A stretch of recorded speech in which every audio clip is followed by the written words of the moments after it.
خوشی سے بے اختیار اچھلنے لگا۔ اس نے تو یہی سمجھا تھا کہ سرحدی جادوگر کے پاس بس تھوڑا سا مال ہوگا، لیکن یہاں تو خاصا بڑا خزانہ تھا۔ ہاں، اب رکھو وہ ہیرا تاکہ میرا خزانہ 1 ہفتے بعد 20 صندوقوں کا ہو جائے، سرحدی جادوگر نے کہا۔ لیکن ہیرا تو جس صندوق میں رکھا جائے گا وہی صندوق ہی دوگنا ہوگا، باقی تو ویسے ہی رہ جائیں گے، عمرو عیار نے کہا۔ او چلو، میں ہر ہفتے اسے دوسرے صندوقوں میں رکھ دیا کروں گا، سرحدی جادوگر نے سوچتے ہوئے کہا۔ لیکن اس طرح ان صندوقوں کو دوگنا ہونے میں 25-30 ہفتے لگ جائیں گے، جبکہ اگر سارا خزانہ ہر ہفتے دوگنا ہو جائے تو 20-25 ہفتوں میں کتنے صندوق بن جائیں گے، عمرو عیار نے کہا۔ ارے تو پھر میں کیا کروں؟ یا تو مجھے 9 ہیرے اور دے دو، سرحدی جادوگر نے الجھے ہوئے لہجے میں کہا۔ پاگل ہو گئے ہو؟ یہ دنیا کا نایاب ترین ہیرا ہے، اس کے پیچھے تو بڑے بڑے بادشاہ پاگل ہو رہے ہیں، اور تم کہتے ہو 9 ہیرے اور دے دوں؟ عمرو عیار نے بھی اسی لہجے میں کہا۔ ہاں واقعی، لیکن پھر کیا کیا جائے؟ سرحدی جادوگر نے کہا۔ اس کا ایک حل اور ہے، اگر تم چاہو تو، عمرو عیار نے بڑے معصوم سے لہجے میں کہا۔ کیا حل ہے؟ جلدی بتاؤ، سرحدی جادوگر نے اشتیاق آمیز لہجے میں پوچھا۔ تم یہ سارا خزانہ ان صندوقوں سے نکال کر کمرے کے فرش پر ڈھیر کر دو، پھر میں اس ڈھیر میں یہ ہیرا رکھ دوں گا اور سارا ڈھیر ہی دوگنا ہو جائے گا، عمرو نے تجویز بتائی، اور سرحدی جادوگر خوشی کے مارے اچھل پڑا۔ واہ واہ، کتنی آسان ترکیب بتائی ہے تم نے، واہ مزہ آ گیا، سرحدی جادوگر نے خوشی سے تقریباً ناچتے ہوئے کہا، اور پھر اس نے جلدی جلدی صندوقوں سے ہیرے جواہرات، اشرفیاں، سونے کی اینٹیں وغیرہ نکال کر فرش پر ڈھیر کرنا شروع کر دی۔ عمرو عیار خاموش کھڑا رہا۔ تم بھی میرا ہاتھ بٹاؤ، ایک صندوق خالی کرنے کے بعد سرحدی جادوگر نے کہا۔ میں تو بوڑھا آدمی ہوں، یہ مشقت کا کام میرے بس سے باہر ہے، اور پھر خزانہ تمہارا دوگنا ہونا ہے، اس کے لیے اگر ذرا سی محنت کر لو گے تو نقصان میں نہ رہو گے، عمرو عیار نے کوڑا سا جواب دیتے ہوئے کہا۔ ٹھیک ہے، میں کر لیتا ہوں، سرحدی جادوگر نے کہا، اور اس کے ہاتھ اور تیزی سے چلنے لگے، اور پھر تقریباً 1 گھنٹے کی مسلسل محنت کے بعد اس نے سارے صندوق خالی کر دیے۔ اب فرش پر دولت کا بہت بڑا ڈھیر سا لگ گیا تھا۔ سرحدی جادوگر بری طرح ہانپ رہا تھا، لیکن اس کے چہرے پر مسرت کے آثار موجود تھے۔ یہ لو، ہو گیا کام، سرحدی جادوگر نے ہانپتے ہوئے کہا۔ ہاں ٹھیک ہے، لاؤ وہ ہیرا مجھے دو، عمرو عیار نے کہا، اور سرحدی جادوگر نے جیب سے وہ ہیرا نکال کر عمرو عیار کی طرف بڑھا دیا۔ عمرو نے وہ ہیرا لیا، اور پھر ڈھیر کے اوپر سے ذرا ہٹا کر اس نے ہیرے کو ایک کونے کے بل پر رکھا، اور ادھر ادھر اشرفیاں دے کر اسے سہارا دے کر اس کونے کے بل کھڑا کر دیا، اور پھر وہ پیچھے ہٹایا۔ اب کیا ہوگا؟ یہ غائب تو نہیں ہوا؟ سرحدی جادوگر نے تشویش بھرے لہجے میں کہا۔ ابھی اس ہیرے کے اثرات سارے ڈھیر تک پہنچیں گے، تبھی غائب ہوگا، اور چونکہ ڈھیر کافی بڑا ہے اس لیے کچھ وقت تو لگے گا، عمرو عیار نے جواب دیا۔ چلو ٹھیک ہے، لیکن اب ہماری یہاں موجودگی کی ضرورت نہیں، سرحدی جادوگر نے کہا۔ میں ایک بات اور سوچ رہا ہوں تمہارے فائدے کے لیے، عمرو عیار نے چند لمحے خاموش رہنے کے بعد کہا۔ کیسی بات؟ سرحدی جادوگر نے چونکتے ہوئے پوچھا۔ تمہارے ڈھیر میں ہینوں کی تعداد زیادہ ہے، عمرو عیار نے چہرے پر تشویش کے آثار پیدا کرتے ہوئے کہا۔ ہاں زیادہ ہیں، پھر؟ سرحدی جادوگر کے لہجے میں بھی تشویش ابھر آئی۔ تمہیں اتنا تو معلوم ہوگا کہ ہیرا دنیا میں سب سے سخت چیز ہے، اس لیے ہو سکتا ہے کہ ان سارے ہیروں پر اثر ہوتے ہوتے کافی دن لگ جائیں۔ 3 کونے والے ہیرے کی قوت تیز کرنی پڑے گی، عمرو عیار نے سنجیدہ لہجے میں کہا۔ او کیسے اس کی قوت تیز ہو سکتی ہے؟ سرحدی جادوگر نے کہا۔ اس کے لیے اس پر خصوصی عمل کرنا پڑے گا، لیکن یہ بڑا محنت کا کام ہے، 3-4 گھنٹے لگ جائیں گے، عمرو عیار نے پسو پیش کرتے ہوئے کہا۔ لیکن کرنا کیا پڑے گا؟ کیا کوئی منتر پڑھنا پڑتا ہے؟ سرحدی جادوگر نے پوچھا۔ نہیں، منتر نہیں، یہ کوئی جادو کا مسئلہ نہیں ہے، بڑا اہم مسئلہ ہے، اس ہیرے پر ہیرا گر کا عمل پڑنا پڑے گا۔ عمرو عیار نے کہا، ہیرا گر کا عمل؟ وہ کیا ہوتا ہے؟ سرحدی جادوگر نے حیران ہوتے ہوئے پوچھا۔ ہوتا ہے ایک عمل، تمہیں نہیں بتایا جا سکتا، عمرو عیار نے منہ بناتے ہوئے کہا۔ تو پھر پڑھو، سرحدی جادوگر نے کہا، لیکن اس کے لیے ایک بوٹی لے آنی پڑے گی، اس کی موجودگی میں عمل پڑھا جا سکتا ہے۔ عمرو عیار نے کہا، کون سی بوٹی، کہاں ملے گی؟ سرحدی جادوگر نے پوچھا۔ سرحد سے پار سرخ رنگ کی ایک پہاڑی دیکھی ہوئی ہے تم نے؟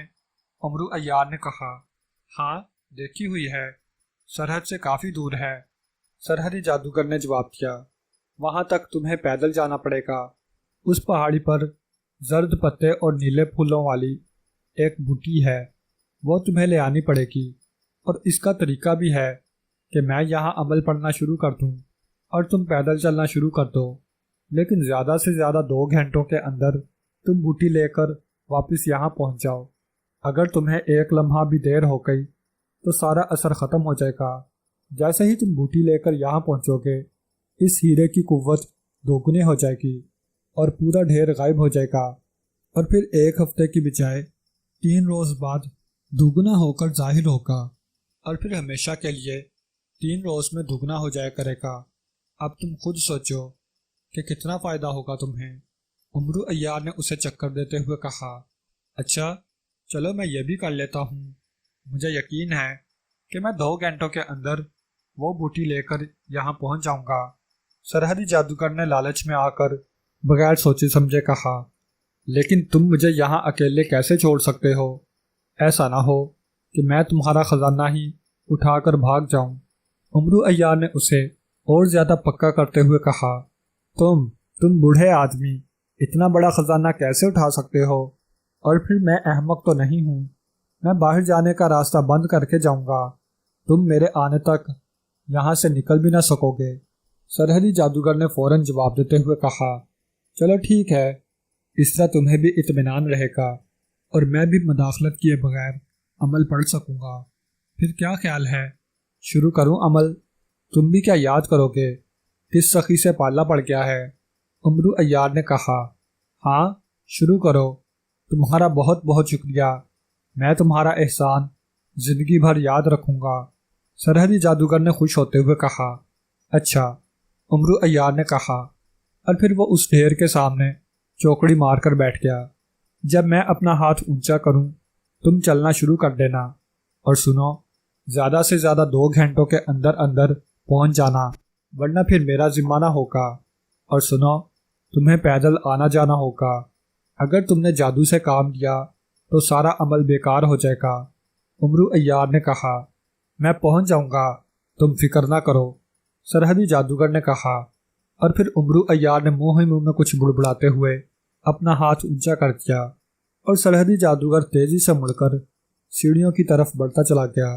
تیز تیز قدم اٹھاتے سیڑھیاں چڑھنے کی آوازیں آتی رہیں، اور پھر یہ آوازیں ختم ہو گئیں۔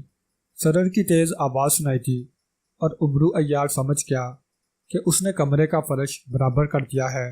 اب چلتے رہو بیٹے پیدل، تم عمرو عیار سے تحفہ مانگ رہے تھے، عمرو عیار نے ہنستے ہوئے کہا، اور پھر اس نے تیزی سے بغل میں لٹکی ہوئی اپنی زنبیل اتاری اور اس کا منہ کھول کر اسے فرش پر رکھا، اور دونوں ہاتھوں سے اس ڈھیر کو اٹھا اٹھا کر زنبیل میں ڈالنا شروع کر دیا۔ اس کے ہاتھ خاصی تیزی سے چل رہے تھے، اور سرحدی جادوگر کا خزانہ، اس کی ساری عمر کی کمائی عمرو عیار کی زنبیل میں غائب ہوتی چلی جا رہی تھی۔ چونکہ ڈھیر کافی بڑا تھا، اس لیے مسلسل 1 گھنٹہ تک عمرو عیار کو محنت کرنا پڑی، تب ہی وہ ڈھیر اس کی زنبیل میں غائب ہوا، اور عمرو عیار نے اطمینان کا سانس لیا۔ خوشی سے اس کی آنکھیں چمک رہی تھیں، اور وہ اپنی عیاری کو خود ہی داد دے رہا تھا کہ کس طرح اس نے آسانی سے اس سرحدی جادوگر کو بے وقوف بنا کر اس کا اتنا بڑا خزانہ اپنے قبضے میں کر لیا۔ اور پھر مزید آدھا گھنٹہ گزرا تھا کہ عمرو کو دوبارہ سرر کی آواز سنائی دی، اور وہ چونک پڑا کہ سرحدی جادوگر وہ بوٹی لے کر واپس آ گیا ہے۔ اس نے تیز تیز قدم اٹھائے ہوں گے، اس لیے 1.5 گھنٹے میں واپس آ گیا تھا۔ عمرو عیار جلدی سے پہلے والے انداز میں بیٹھ گیا، زنبیل اس نے بغل میں لٹکائی اور آنکھیں بند کر کے زور زور سے الٹے سیدھے الفاظ بڑبڑانے شروع کر دیے۔ سیڑھیاں اترنے کی آوازیں آتی رہیں اور پھر سرحدی جادوگر کی آواز سنائی دی، ارے میرے خزانے کا ڈھیر۔ سرحدی جادوگر نے ظاہر ہے خالی فرش دیکھ کر چیخنا ہی تھا۔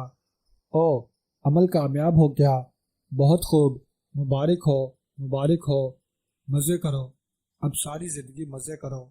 عمرو عیار نے آنکھیں کھولتے ہوئے بڑے جوشیلے انداز میں کہا، یہ ڈھیر اب کب واپس آئے گا؟ سرحدی جادوگر نے بے چین سے لہجے میں کہا۔ اس کی نظریں تیزی سے ادھر ادھر دیکھ رہی تھیں۔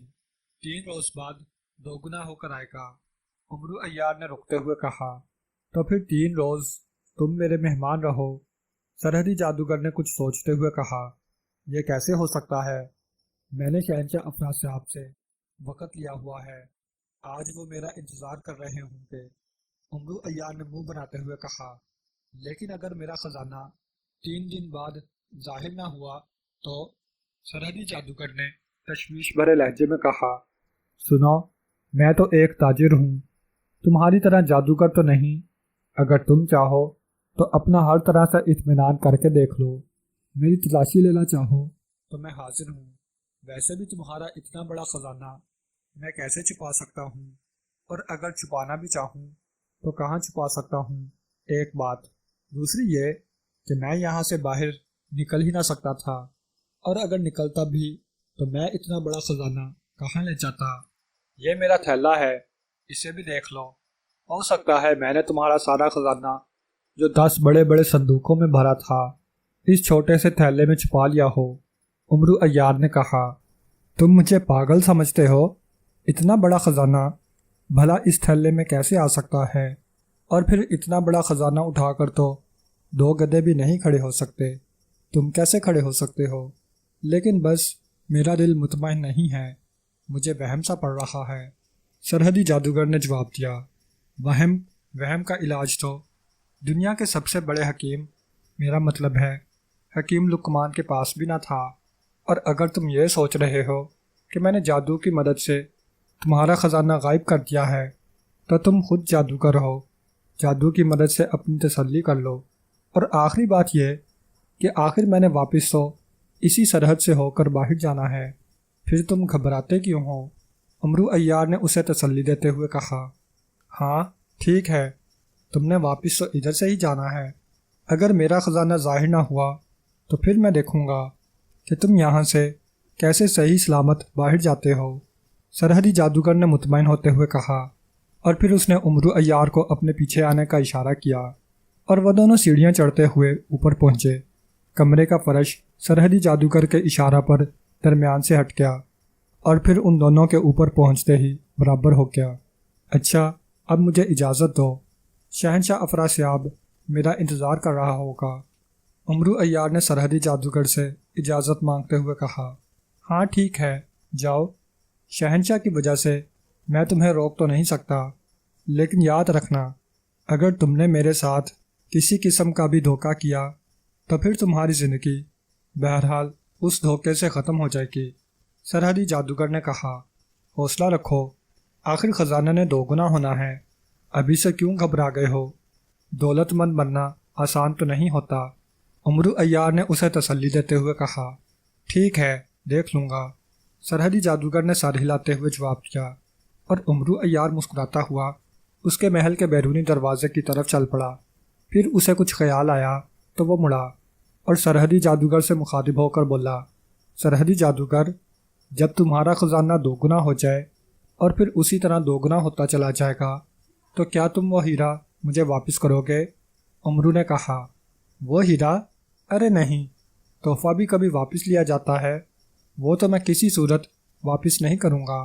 سرحدی جادوگر نے جواب دیا، اور عمرو نے دیکھا کہ اس کی اس بات سے سرحدی جادوگر کا لٹکا ہوا چہرہ بالکل بحال ہو گیا، اس کی آنکھوں میں چمک آ گئی تھی۔ عمرو عیار کے اس فکرے سے اس کے دل کو بڑی ڈھارس بندی تھی کہ عمرو عیار جو اپنا ہیرا واپس مانگ رہا ہے، اس کا مطلب ہے کہ بات سچی ہے، اور عمرو عیار نے بھی جان بوجھ کر یہ فکرہ کہا تھا۔ اسے معلوم تھا کہ اس ہیرے کو واپس مانگنے کے بعد سرحدی جادوگر کے دل میں جو شبہ ہوگا وہ ختم ہو جائے گا۔ اسے صرف یہی خطرہ تھا کہ کہیں سرحدی جادوگر اس کی طلسم ہوشبہ میں داخلے کی اطلاع افراسیاب کو نہ دے دے۔ اچھا، پھر ایک مہربانی کرنا، شہنشاہ افراسیاب کو اس تحفے کے بارے میں نہ بتانا، ورنہ وہ مجھے اپنی توہین میں مار ڈالے گا، کیونکہ یہ تحفہ تھا تو اسی کے لائق اور وہ تم سے بھی جبراً چھین لے گا۔ پتہ نہیں تمہاری قسمت تھی کہ میں نے کس خیال کے تحت یہ خاص تحفہ تمہیں دے دیا ہے۔ امرو نے کہا، میں کوئی پاگل ہوں جو کسی کو اس تحفہ کے متعلق بتا دوں گا؟ اور سنو، تم بھی نہ بتانا، میرا خزانہ دوگنا ہو گیا تو میں تمہیں انعام دوں گا۔ سرحدی جادوگر نے امرو عیار کی توقع کے عین مطابق جواب دیا، اور امرو عیار مطمئن ہو کر سر ہلاتا ہوا محل سے باہر نکل آیا۔ اب اسے یقین تھا کہ اس کی آمد کی اطلاع شہنشاہ افراسیاب تک نہ پہنچے گی۔ محل سے باہر آ کر وہ کچھ دور تو پیدل چلتا رہا، پھر اس نے اپنا رخ اس طرف کو کر لیا جدھر وادی سونار تھی۔ وہ اب جلد از جلد زخار جادوگر سے مقابلہ کر کے طلسم ہوشربا کا سارا خزانہ حاصل کرنا چاہتا تھا، چونکہ وہ اس بوڑھے تاجر کے روپ میں تھا اور اس تاجر کو طلسم ہوشربا کا ہر جادوگر اچھی طرح جانتا تھا۔ اس لیے کسی نے اس سے کوئی پوچھ گچھ نہ کی اور وہ 4 روز سفر کرنے اور راستے میں ٹھہرنے کے بعد آخرکار وادی سونار کے قریب پہنچ گیا۔ وادی سونار جہاں سے شروع ہوتی تھی وہاں نیلے رنگ کی ایک اونچی دیوار کھڑی تھی جس کی بلندی آسمان تک چلی جاتی تھی۔ یہ دیوار خاص جادو سے بنائی گئی تھی اور اس دیوار کا ہی کرشمہ تھا کہ بڑے سے بڑا جادوگر بھی اس دیوار کو نہ توڑ سکتا تھا، نہ اسے کسی طرح پھاندا جا سکتا تھا۔ پوری وادی سونار کے گرد یہی نیلی دیوار بنی ہوئی تھی اور وادی سونار میں داخلے کا صرف ایک ہی دروازہ تھا، جس کے بعد وادی سونار کے سردار زخار جادوگر کا خاص محل تھا۔ وادی اور محل کے اندر زخار جادوگر کی خوفناک کھوپڑیاں پہرا دیتی تھیں۔ وہ عجیب و غریب قسم کی کھوپڑیاں پوری وادی میں اڑتی پھرتی تھیں، اور جب بھی کوئی جادوگر یا آدمی بغیر اجازت اس وادی میں داخل ہوتا، یہ کھوپڑیاں اس کو جلا کر راکھ کر دیتی تھیں۔ دروازے کے باہر 2 خالص سونے کے بنے ہوئے بت کھڑے تھے، جن کے ہاتھوں میں سونے کے ہی نیزے تھے، البتہ ان کی آنکھوں میں انتہائی قیمتی ہیرے جڑے ہوئے تھے۔ یہ دونوں بت اس وادی کے چوکیدار کہلاتے تھے۔ عام حالات میں تو یہ بت تھے اور ساکن کھڑے رہتے، لیکن جیسے ہی کوئی آدمی بغیر اجازت اندر داخل ہونا چاہتا، یہ بت فوراً حرکت میں آ جاتے اور اپنا سونے کا نیزہ اس کے جسم سے لگا دیتے۔ اس کا نتیجہ یہ نکلتا کہ وہ آدمی فوراً ہی بت کی صورت میں تبدیل ہو جاتا اور پھر زخار جادوگر اسے سزا دیتا، چاہے مار ڈالتا چاہے قید کر دیتا، یہ اس کی مرضی تھی۔ امرو عیار کو ان بتوں کے متعلق کوئی علم نہ تھا۔ اس نے تو یہی سوچا تھا کہ وہ بوڑھے تاجر کے روپ میں زخار جادوگر کے پاس جائے گا اور پھر اسے خاص تحفہ دینے کا لالچ دے کر اپنی عیاری سے سارا خزانہ لے اڑے گا۔ اس لیے وہ بڑے مطمئن انداز میں دروازے کی طرف بڑھنے لگا۔ دروازہ چونکہ کھلا ہوا تھا، اس لیے اسے کسی قسم کا کوئی خطرہ محسوس نہ ہو رہا تھا۔ وہ مزے سے چلتا ہوا ان بتوں کے قریب پہنچا، اور پھر اس نے جیسے ہی آگے بڑھنے کے لیے قدم بڑھایا، دونوں بت بجلی کی سی تیزی سے حرکت میں آئے اور ان دونوں کے نیزے بیک وقت امرو عیار کے جسم سے جا ٹکرائے اور امرو عیار کے حلق سے چیخ نکل گئی۔ اس نے یہی سمجھا تھا کہ یہ سونے کے نیزے اس کے جسم کے پار ہو جائیں گے، لیکن نیزے اس کے جسم سے چھو کر واپس چلے گئے، اور اسی لمحے امرو عیار کو محسوس ہوا جیسے اس کے جسم سے روح نکل گئی ہو۔ وہ ساکت کھڑا رہ گیا، اب وہ حرکت نہ کر سکتا تھا۔ اس کے بت میں تبدیل ہوتے ہی دونوں بتوں کے حلق سے خوفناک آوازیں بلند ہونے لگیں۔ یہ آوازیں ایسی تھیں جیسے بھوک کی شدت سے برفانی بھیڑیے مل کر چیخ رہے ہوں۔ دوسرے لمحے وادی کے اندر سے دوڑتے ہوئے قدموں کی آوازیں سنائی تھیں، اور پھر 2 بوڑھے دروازے سے ظاہر ہوئے۔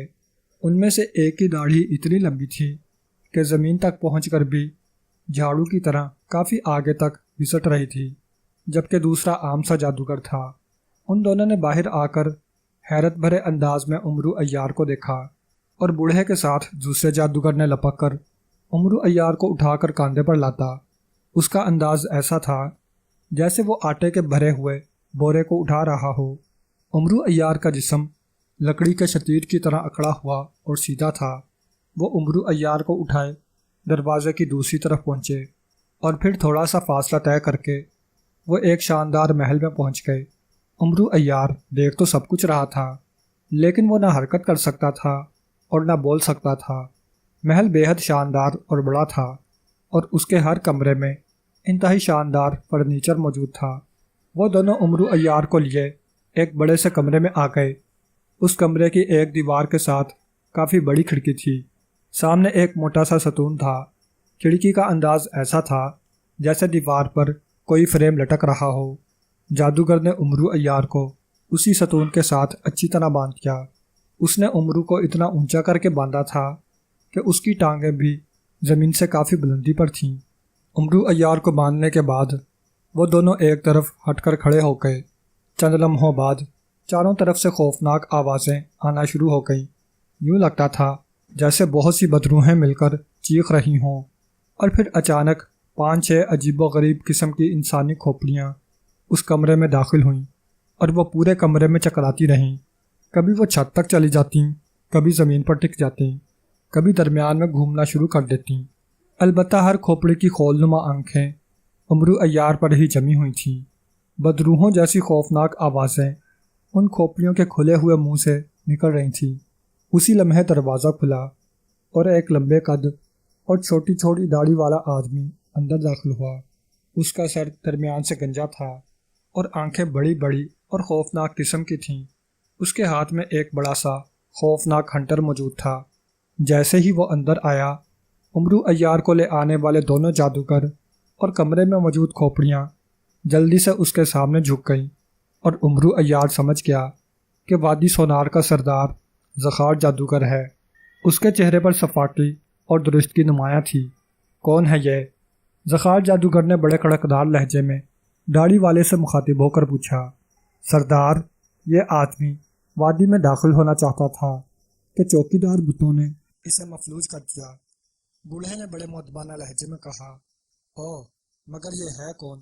زخار جادوگر نے کڑکدار لہجے میں کہا، اور پھر وہ چند لمحے گھور گھور کر عمرو عیار کو دیکھتا رہا جیسے اسے پہچاننے کی کوشش کر رہا ہو، اور پھر اچانک اس کے چہرے پر حیرت کے آثار ابھرے۔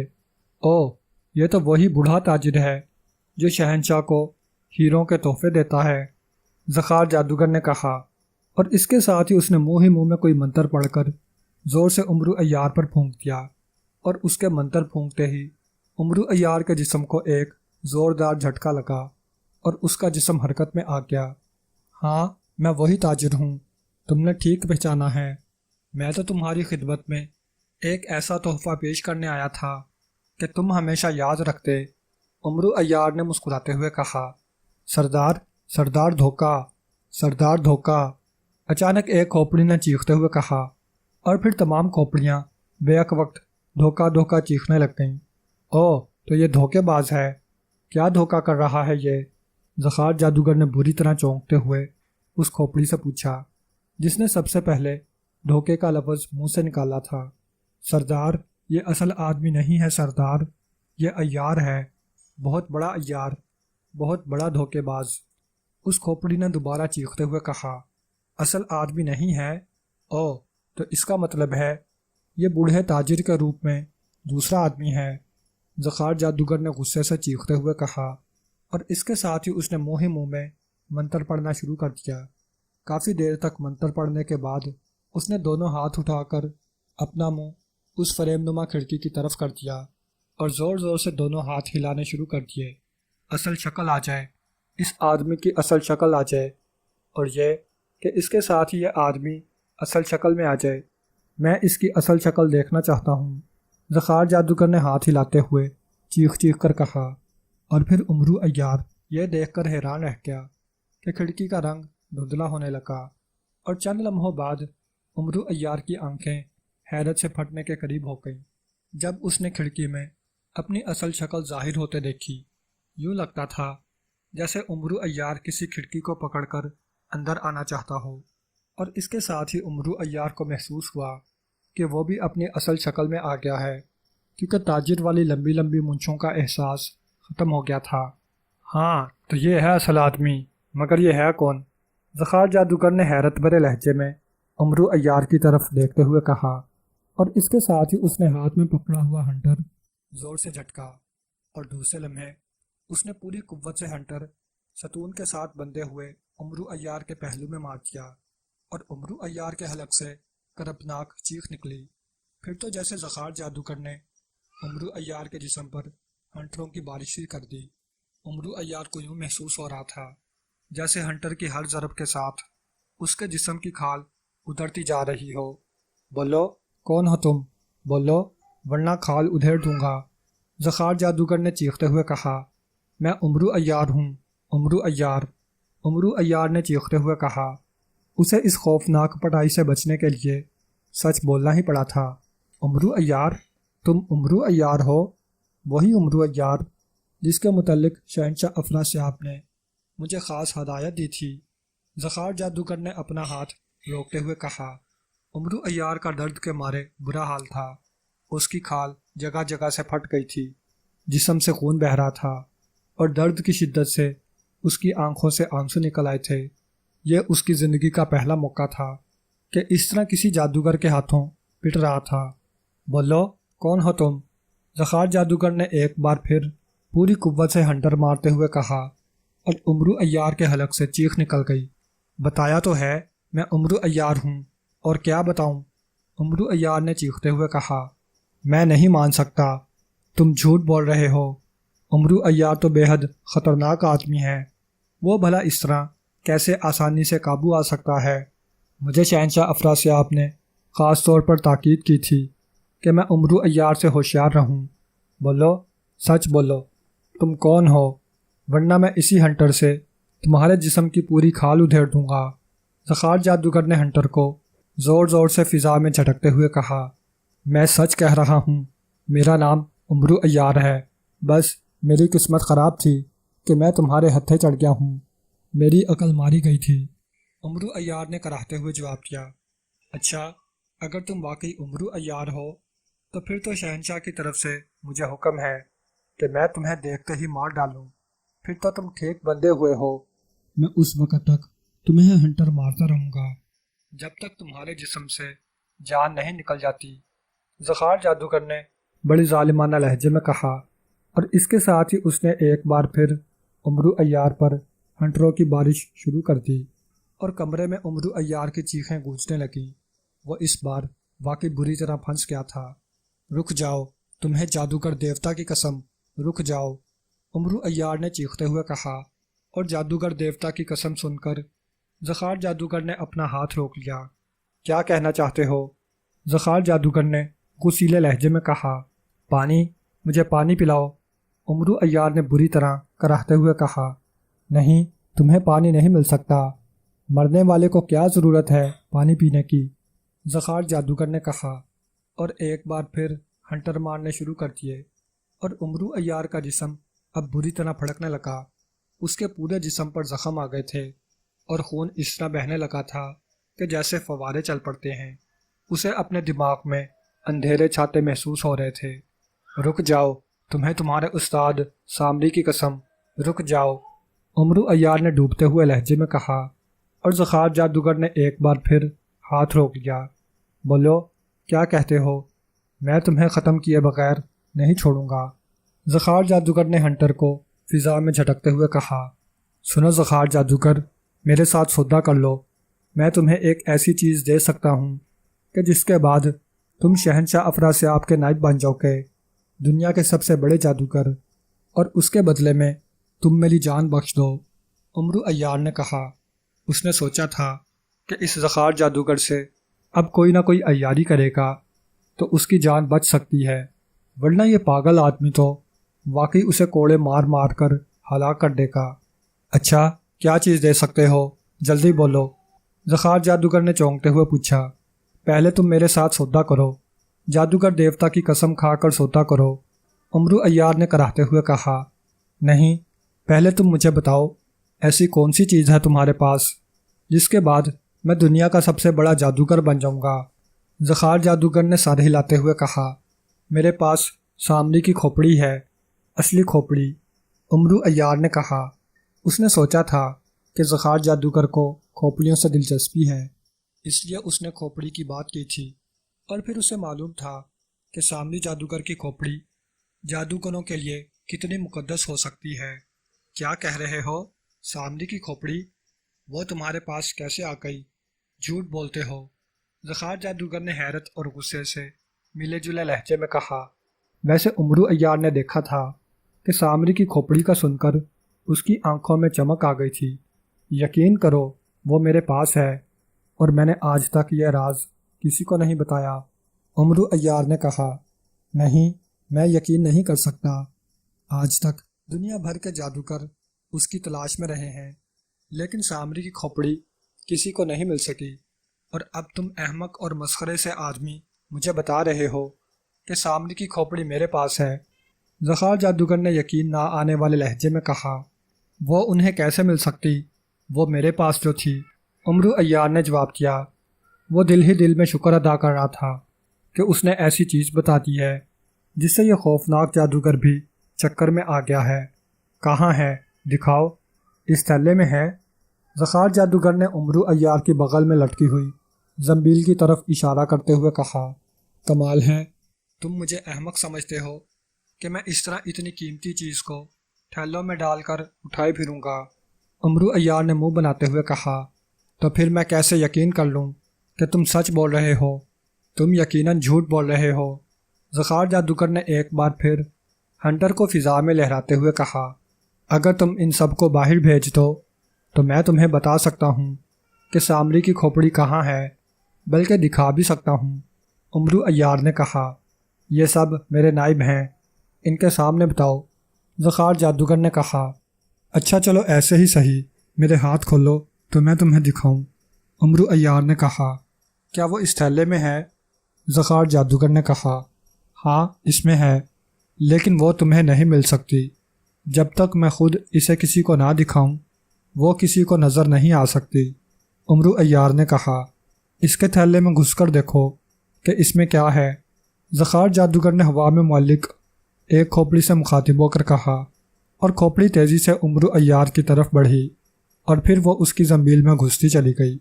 چند لمحوں بعد وہ باہر آئی۔ خالی، یہ تھیلا خالی ہے، کھوپڑی نے چیختی ہوئی آواز میں کہا، اور واپس اپنی جگہ پر جا کر ٹھہر گئی۔ میں نے پہلے ہی کہا تھا کہ جب تک میں نہ دکھاؤں وہ کسی کو نظر نہیں آ سکتی، عمرو عیار نے فوراً کہا۔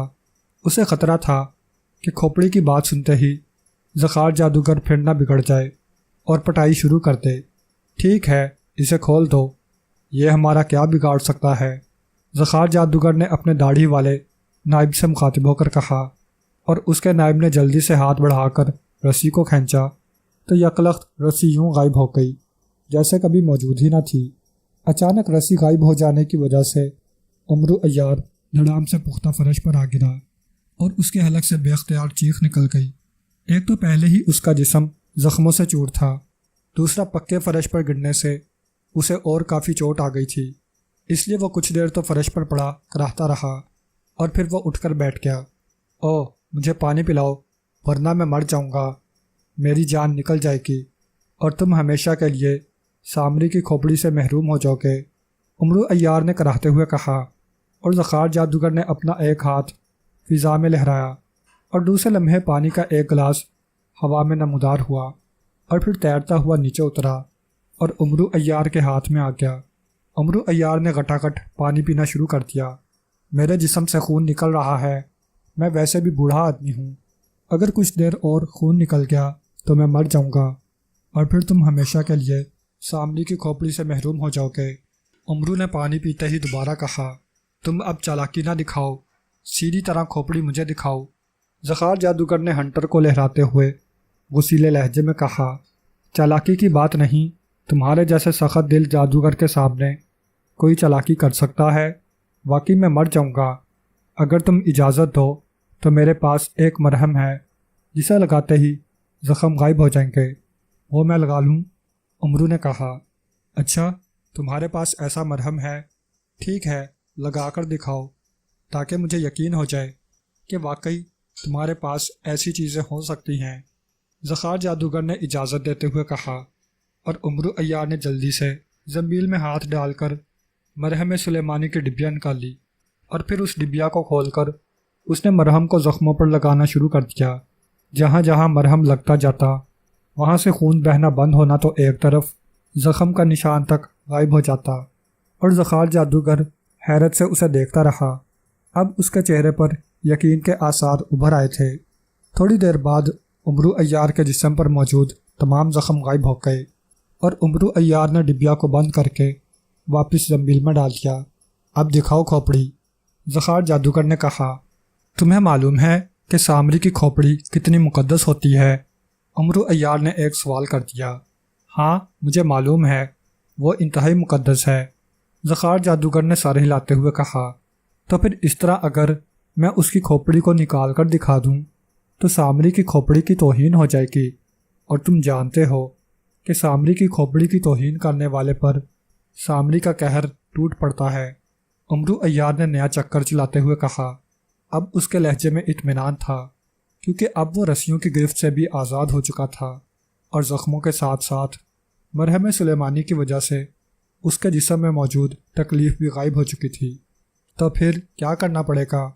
زخار جادوگر نے کچھ نہ سمجھتے ہوئے پوچھا۔ اس کے لیے مقدس پانی کے ساتھ ساتھ مقدس خوشبو کی ضرورت ہے، اور سب کو دوزانوں مؤدب ہو کر بیٹھنا پڑے گا، اور جگہ بھی انتہائی پاک صاف ہونی چاہیے۔ عمرو عیار نے کہا۔ مقدس پانی اور مقدس خوشبو، وہ کیا ہوتی ہے؟ زخار جادوگر نے حیران ہو کر پوچھا۔ ارے کمال ہے، اتنا بڑا جادوگر ہونے کے باوجود تمہیں ان چیزوں کے بارے میں علم نہیں۔ تمہیں معلوم ہونا چاہیے کہ پانی اور خوشبو پر جب شدھ منتر مسلسل 1 گھنٹے تک پڑھا جاتا ہے تو وہ پانی اور خوشبو مقدس ہو جاتی ہے۔ عمرو عیار نے جادوگروں کے ایک مشہور اور مشکل جادو شدھ جادو کا نام لیتے ہوئے کہا۔ شدھ جادو؟ ہاں مجھے معلوم ہے، مجھے آتا ہے یہ جادو، زخار جادوگر نے کہا۔ تو پھر منگواؤ پانی اور خوشبو اور پڑھنا شروع کر دو، لیکن یہاں نہیں، اس کمرے میں انسانی خون ٹپکا ہے، میرا خون، اور یہ کمرہ ناپاک ہو گیا ہے۔ یہاں سامری جادوگر کی کھوپڑی کو دکھانا اس کی توہین ہوگی۔ عمرو عیار نے کہا۔ ٹھیک ہے، میں سمجھ گیا، تم واقعی عقل مند آدمی ہو، آؤ میرے ساتھ، میں تمہیں اپنے خاص کمرے میں لے جاتا ہوں۔ اس کمرے میں جہاں میں عبادت کرتا ہوں، وہ کمرہ بالکل پاک ہے۔ زخار جادوگر اب پوری طرح عمرو کی عیاری کے جال میں پھنس چکا تھا، اور پھر زخار جادوگر عمرو کو اپنے ہمراہ لیے اس کمرے سے نکلا اور مختلف کمروں سے گزرنے کے بعد ایک چھوٹے سے کمرے میں داخل ہوا۔ اس کمرے میں دیوتا جادوگر اور سامری جادوگر کے بڑے بڑے مجسمے رکھے ہوئے تھے۔ درمیان میں ایک گول دائرے میں آگ جل رہی تھی، جس کے ارد گرد انسانوں کی سوکھی کھوپڑیاں پڑی ہوئی تھیں۔ یہ میرا عبادت کا کمرہ ہے اور مقدس کمرہ ہے، یہاں بیٹھ کر سامری کی کھوپڑی کو دیکھا جا سکتا ہے، زخار جادوگر نے کہا۔ ہاں واقعی یہ ایسا کمرہ ہے۔ اب ایسا کرو، پانی اور خوشبو منگوا کر جلدی سے شدھ منتر پڑھ کر اسے مقدس کرو، تاکہ میں سامری کی کھوپڑی دے کر اپنی جان بچا سکوں۔ عمرو عیار نے ایک طرف بیٹھتے ہوئے کہا۔ شدھ منتر مجھے پڑھنا ہوگا؟ زخار جادوگر نے پوچھا۔ کھوپڑی بھی تو تم نے لینی ہے، اور پھر سامری کی کھوپڑی، جس کے بعد تم شہنشاہ افراسیاب کے نائب، اور سامری کے بعد دنیا کے سب سے بڑے جادوگر بن جاؤ گے۔ عمرو نے اسے اور چڑھاتے ہوئے کہا۔ اچھا ٹھیک ہے، زخار جادوگر نے خوش ہوتے ہوئے کہا، اور پھر اس نے ایک طرف پڑا ہوا پانی کا جگ اٹھایا اور آگ کے ساتھ رکھا ہوا بخور دان جس میں خوشبو جلائی جاتی ہے اٹھا کر کمرے کی ایک خالی جگہ پر رکھا، اور خود اس کے سامنے آلتی پالتی مار کر بیٹھ گیا۔ ارے ارے مجھے یاد آ گیا، ارے کہیں تمہاری جان کسی اور چیز میں تو نہیں ہے؟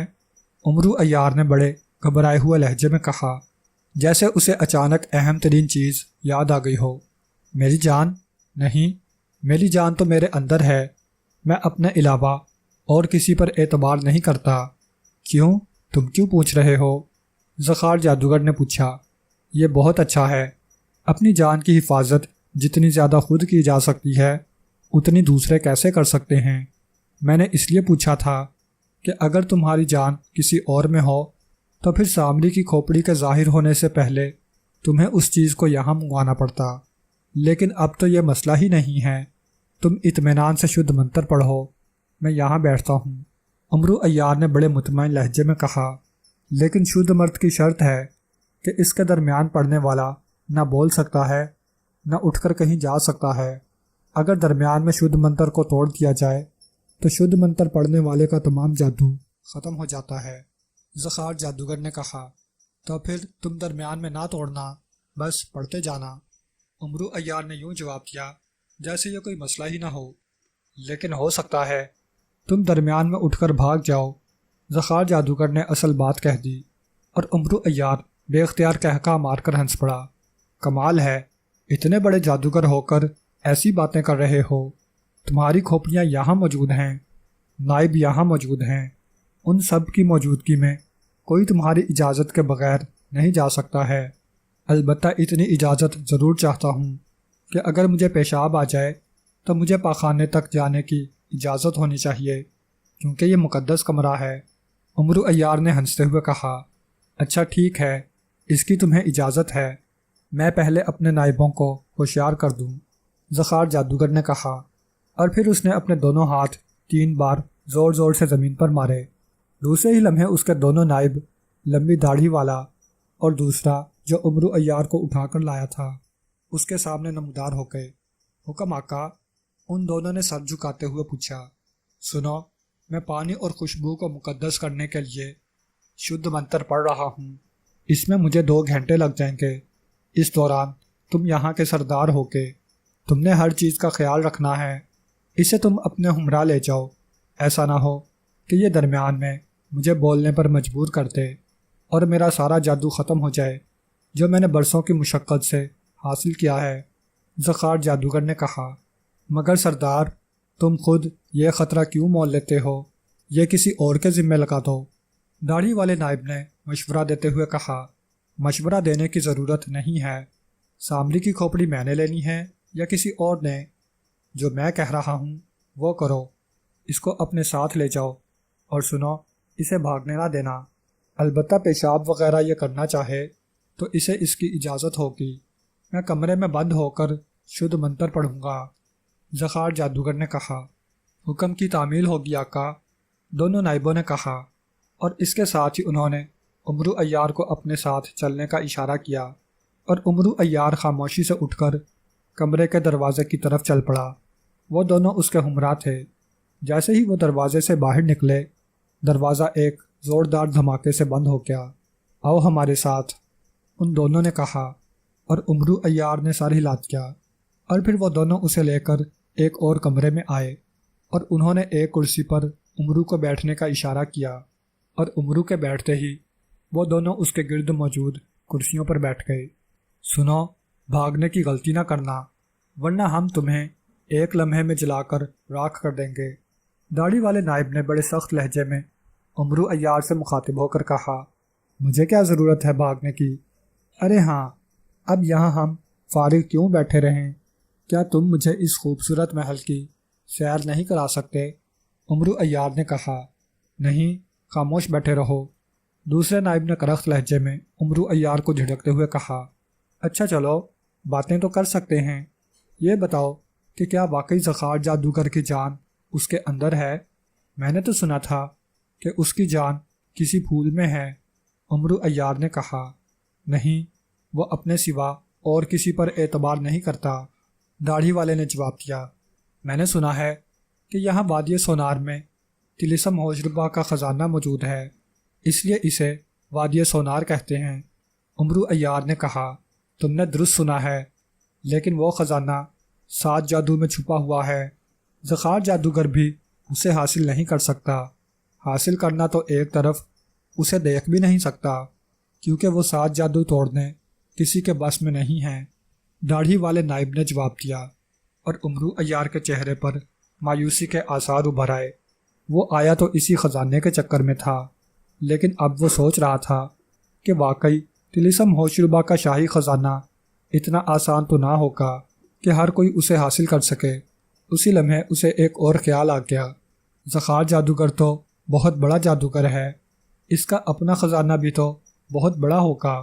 امرو عیار نے اسی خیال کے تحت پوچھا، ہاں ہے، لیکن تم ان خزانوں کے بارے میں کیوں پوچھ رہے ہو؟ داڑھی والے نے انتہائی کرخت لہجے میں کہا۔ ویسے ہی پوچھ رہا ہوں۔ اچھا چلو چھوڑو، یہ بتاؤ کہ جس کھوپڑی نے سب سے پہلے دھوکے کی بات کی تھی اور میری اصل پہچان لی تھی، وہ کس کی کھوپڑی ہے؟ عمرو عیار نے اس کھوپڑی کے بارے میں پوچھا جس نے سب سے پہلے دھوکے کی رٹ لگا دی تھی۔ وہ جادو توڑ کھوپڑی ہے۔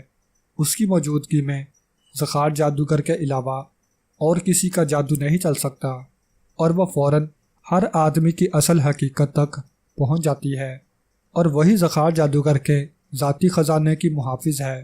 دوسرے نائب نے تفصیل بتاتے ہوئے کہا۔ اسے بلاؤ تو صحیح، میں اس سے باتیں کرنا چاہتا ہوں۔ عمرو عیار نے کچھ سوچتے ہوئے کہا، اور داڑھی والے نے منہ میں کچھ پڑھ کر پھونکا تو سائیں کی آواز کے وہی کھوپڑی کمرے میں داخل ہوئی اور ان کے سامنے آ کر رک گئی۔ کیا بات ہے داڑھی والے جادوگر، مجھے کیوں بلایا ہے تم نے؟ کھوپڑی میں سے آواز نکلی۔ جادو توڑ کھوپڑی، یہ آدم زاد تم سے باتیں کرنا چاہتا ہے، داڑھی والے نے کہا۔ جادو توڑ کھوپڑی، تمہیں جادو توڑنے کی طاقت کس نے دی ہے؟ عمرو عیار نے پوچھا۔ زخار جادوگر نے، وہی ہمارا آقا ہے، جادو توڑ کھوپڑی نے کہا۔ بس ٹھیک ہے، میں یہی پوچھنا چاہتا تھا، عمرو عیار نے سر ہلاتے ہوئے جواب دیا، اور کھوپڑی سائیں کی آواز سے دروازے سے باہر نکل گئی۔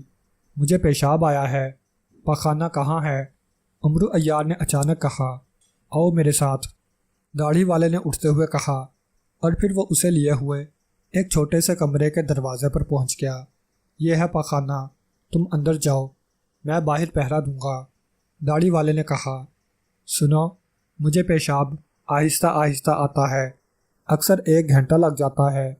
اگر درمیان میں کوئی مجھے اٹھا دے تو پھر میں مر بھی سکتا ہوں، اور اگر میں مر گیا تو پھر زخار جادوگر کو سامری کی کھوپڑی نہ ملے گی، اور زخار جادوگر کو جب پتہ چلا کہ تمہاری وجہ سے میں مر گیا ہوں اور اسے کھوپڑی نہیں ملی تو وہ تمہیں جان سے مار دے گا۔ اس لیے جب تک میں خود باہر نہ آؤں تم نے مجھے نہیں بلانا، عمرو عیار نے اسے سمجھاتے ہوئے کہا۔ چلو ٹھیک ہے، مجھے کوئی اعتراض نہیں، چاہے تم 2 گھنٹے اندر بیٹھے رہو، بہرحال میں باہر پہرا تو ضرور دوں گا، داڑھی والے نے سر ہلاتے ہوئے کہا۔ ضرور دو، مجھے کیا اعتراض ہو سکتا ہے، عمرو عیار نے مسکراتے ہوئے کہا، اور پھر وہ تیزی سے اس چھوٹے سے کمرے میں داخل ہو گیا۔ یہ واقعی پاخانہ تھا، لیکن عمرو عیار نے اندر آتے ہی ایک بڑے سے روشن دان کو دیکھ لیا تھا جس سے عمرو عیار آسانی سے باہر نکل سکتا تھا۔ چنانچہ اس نے مڑ کر دروازہ بند کیا، اور اندر سے چٹخنی چڑھا کر اس نے بڑی پھرتی سے زنبیل سے چادر سلیمانی نکالی، اور اسے ایک طرف رکھ کر اس نے زنبیل سے روغن عیاری نکالا اور اسے اپنے چہرے پر ملنا شروع کر دیا۔ اس کا لباس بھی کوڑوں کی ضربات سے پھٹ گیا تھا۔ اس نے اپنا لباس اتار کر زنبیل میں ڈالا، اور پھر اس میں سے زخار جادوگر جیسا لباس نکال کر پہن لیا۔ روغن عیاری چہرے پر ملتے ہوئے اس نے دل ہی دل میں زخار جادوگر کا روپ دھارنے کی خواہش ظاہر کی، اور دوسرے لمحے وہ زخار جادوگر کے روپ میں آ گیا۔ اس نے زنبیل کو اس بار اپنے لبادے کے اندر کاندھے سے لٹکا لیا تاکہ باہر سے وہ نظر نہ آ سکے، اور پھر چادر سلیمانی اٹھا کر اس نے اسے اپنے جسم اور سر کے گرد اچھی طرح لپیٹ لیا، اور پھر وہ روشن دان کی طرف بڑھا، اور چند لمحے کی کوشش کے بعد وہ اس روشن دان سے باہر نکلنے میں کامیاب ہو گیا۔ نیچے اتر کر وہ ایک راہداری میں سے ہوتا ہوا واپس اس جگہ پہنچ گیا جہاں اس پاخانے کا دروازہ تھا۔ اس نے دیکھا کہ داڑھی والا کرسی رکھے دروازے کے سامنے بڑے محتاط انداز میں بیٹھا ہوا تھا۔ عمرو عیار اس کے قریب پہنچا، لیکن داڑھی والے کے چہرے پر کوئی تاثرات نہ ابھرے، کیونکہ چادر سلیمانی کی وجہ سے عمرو عیار اسے نظر نہ آ رہا تھا۔ عمرو عیار مسکراتا ہوا اس کے قریب سے گزرتا چلا گیا۔ اب اس نے فیصلہ کر لیا تھا کہ وہ اپنی پٹائی کا ایسا انتقام زخار جادوگر سے لے گا کہ وہ ساری عمر روتا رہے گا۔ چنانچہ وہ تیز تیز قدم اٹھاتا ہوا اس کمرے کی جانب بڑھتا چلا گیا جہاں زخار جادوگر شدھ منتر پڑھنے میں مصروف تھا۔ اس نے کمرے کا بڑا سا روشن دان تاڑ رکھا تھا، کیونکہ اسے معلوم تھا کہ زخار جادوگر نے اندر سے دروازہ بند کر رکھا ہے۔ وہ اس کمرے کے دروازے کے سامنے سے گزرتا ہوا ملحقہ کمرے میں داخل ہو گیا۔ اس کمرے میں روشن دان کھلتا تھا، لیکن کمرے میں داخل ہوتے ہی اسے ایک زور کا دھکا لگا۔ وہ اچھل کر پشت کے بل فرش پر گرا۔ اسی لمحے پروں کی پھرپھراہٹ سی سنائی تھی اور دوسرے لمحے ایک بڑی سی چمگادڑ اس کے چہرے پر جھپٹی۔ چمگادڑ کی مکروہ آنکھیں انگاروں کی طرح سرخ تھیں۔ عمرو عیار نے سنبھل کر اٹھنا چاہا، مگر وہ خوفناک چمگادڑ بڑے کریہ انداز میں چیختی ہوئی عمرو عیار کے گلے سے لپٹ گئی، اور دوسرے لمحے عمرو عیار کو یوں محسوس ہوا جیسے دو تیز دھار خنجر اس کے گلے میں گھس گئے ہوں۔ عمرو عیار کے حلق سے بے اختیار چیخ نکل گئی اور اس نے چمگادڑ کو پکڑ کر اپنے گلے سے جھٹکنا چاہا، مگر وہ چمگادڑ تو بلا کی طرح اس کے گلے سے چمٹ گئی تھی۔ اس کی سلیمانی چادر اس طرح اچانک گرنے سے ایک طرف گر گئی تھی۔ اسی لمحے اسے دور سے دوڑتے ہوئے قدموں کی آواز سنائی تھی۔ ارے ہٹ جاؤ طلسمی چمگادڑ، ہٹ جاؤ، یہ تم کیا کر رہی ہو؟ اپنے آقا کا خون چوس رہی ہو؟ اچانک دروازے سے ایک چیختی ہوئی آواز سنائی تھی، اور پھر کسی نے ایک جھٹکے سے چمگادڑ کو اس کے گلے سے کھینچ لیا اور چمگادڑ پھڑپھڑاتی ہوئی اڑی اور چھت سے جا کر لٹک گئی۔ آپ تو کمرے میں تھے، پھر یہاں؟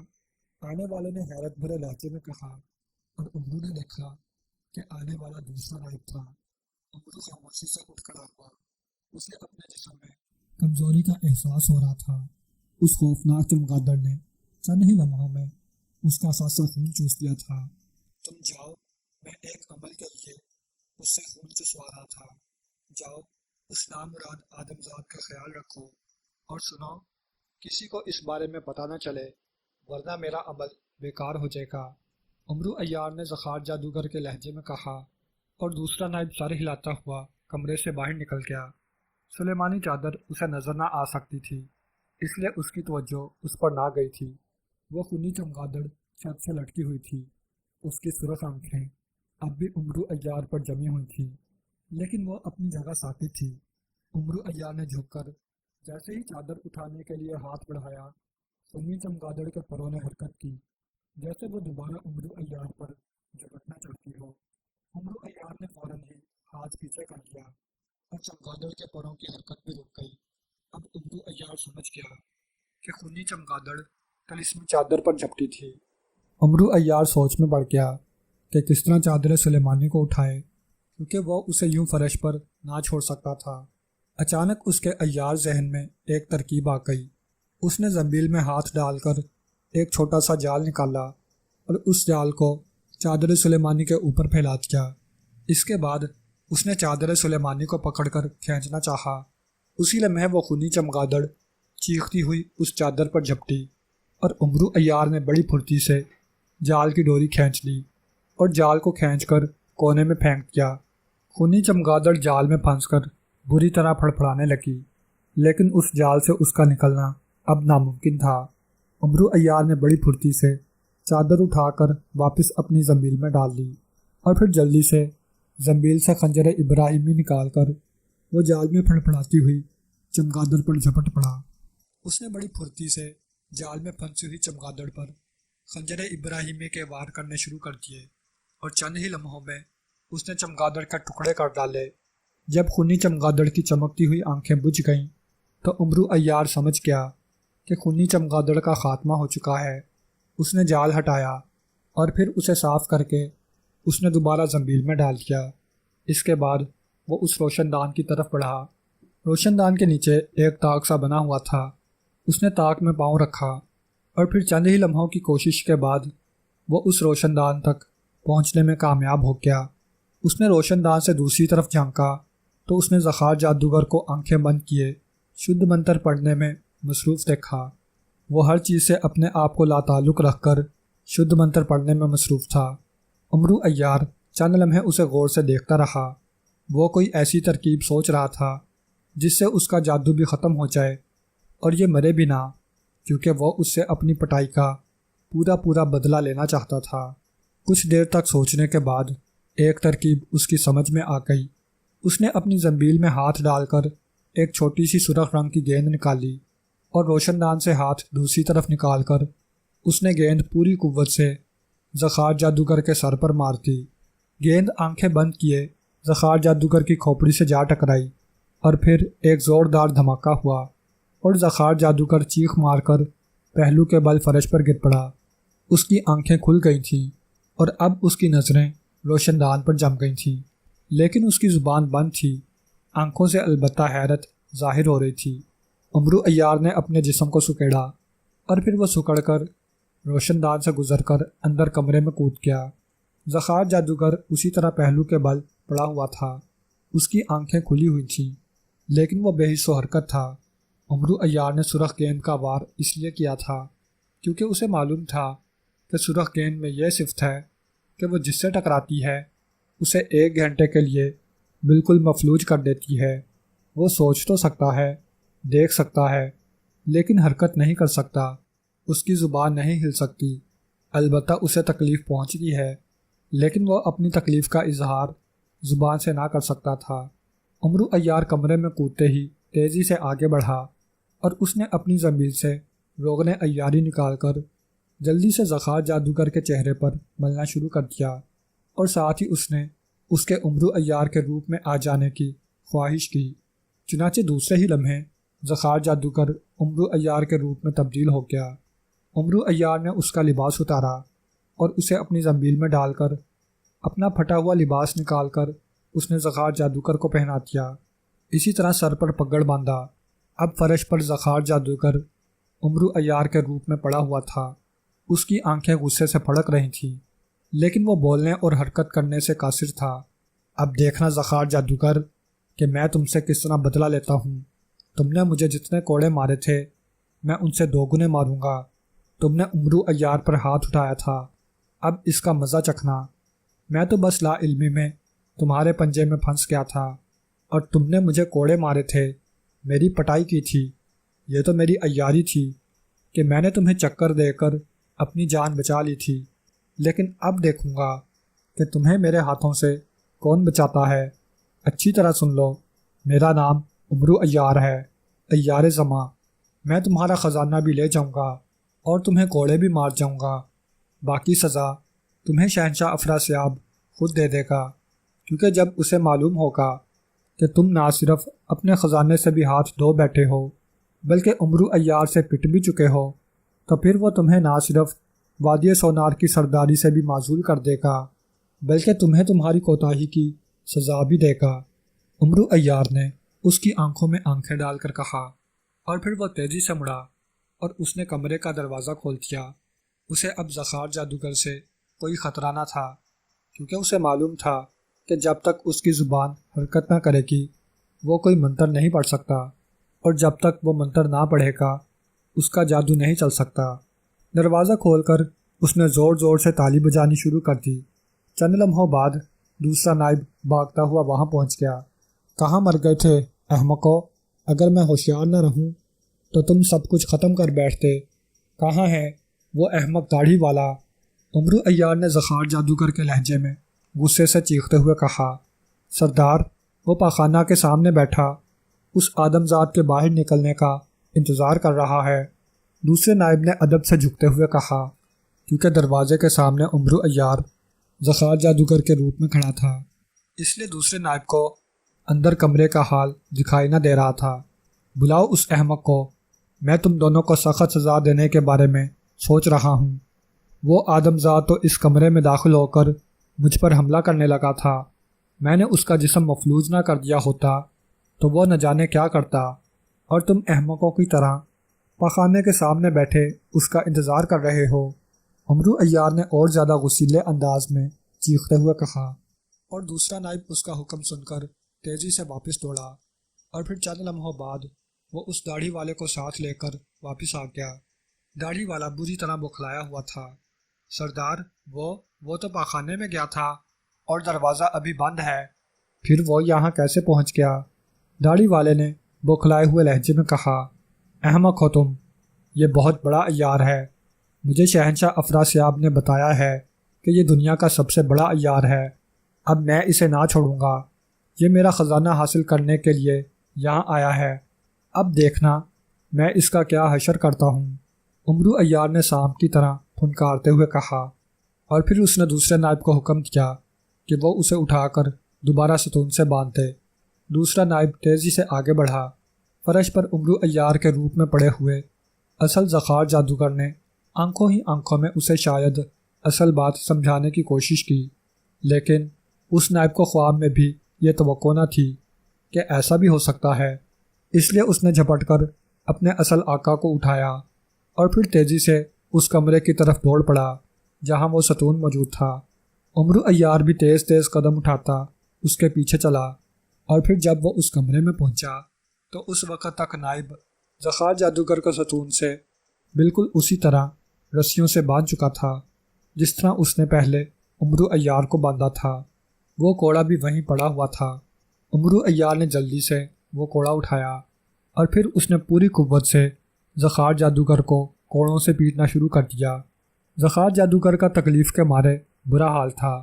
اس کی آنکھوں میں غصہ تھا، چہرہ تکلیف سے بگڑا ہوا تھا، لیکن وہ بے بسی سے عمرو عیار کے ہاتھوں پٹ رہا تھا۔ اس کے جسم سے اسی طرح خون بہنے لگا تھا جس طرح عمرو عیار کے جسم سے بہا تھا۔ جب عمرو عیار زخار جادوگر کو پیٹتے پیٹتے تھک گیا تو اس نے کوڑا ایک طرف پھینک دیا۔ سنو احمقو، جلدی سے میرا خزانہ یہاں لاؤ تاکہ میں اس عمرو عیار کو دکھا سکوں کہ میرا خزانہ کتنا بڑا ہے۔ عمرو عیار نے سر جھکا کر کھڑے نائبوں سے مخاطب ہو کر کہا، حکم کی تعمیل ہوگی سردار۔ دونوں نائبوں نے کہا اور وہ دونوں اپنی جگہوں سے غائب ہو گئے۔ تھوڑی دیر بعد وہ واپس ظاہر ہوئے تو ان کے ظاہر ہوتے ہی کمرے میں اشرفیوں اور ہیرے جواہرات کے ڈھیر لگنے شروع ہو گئے اور دیکھتے ہی دیکھتے کمرہ بھر گیا۔ خزانہ حاضر ہے سردار، دونوں نائبوں نے سر جھکاتے ہوئے کہا، اور پھر اس سے پہلے کہ عمرو عیار کوئی جواب دیتا اچانک سائیں سائیں کی آواز ابھری اور پھر وہی جادو توڑ کھوپڑی اندر داخل ہوئی۔ دھوکہ دھوکہ، یہ دھوکہ ہو رہا ہے، دھوکہ، کھوپڑی نے چیختے ہوئے کہا، اور پھر وہ تیزی سے ستون سے بندھے ہوئے زخار جادوگر کی طرف لپکی اور دوسرے لمحے وہ زخار جادوگر سے ٹکرائی تو زخار جادوگر کے جسم سے بندھی ہوئی رسیاں غائب ہو گئیں اور زخار جادوگر تیزی سے فرش پر گرا۔ لیکن عمرو عیار یہ دیکھ کر حیران رہ گیا کہ اب سرخ گیند کا اثر ختم ہو چکا تھا۔ میں تمہیں مار ڈالوں گا، تمہارا خون پی جاؤں گا، زخار جادوگر کی غصے کی شدت سے چیختی ہوئی آواز نکلی۔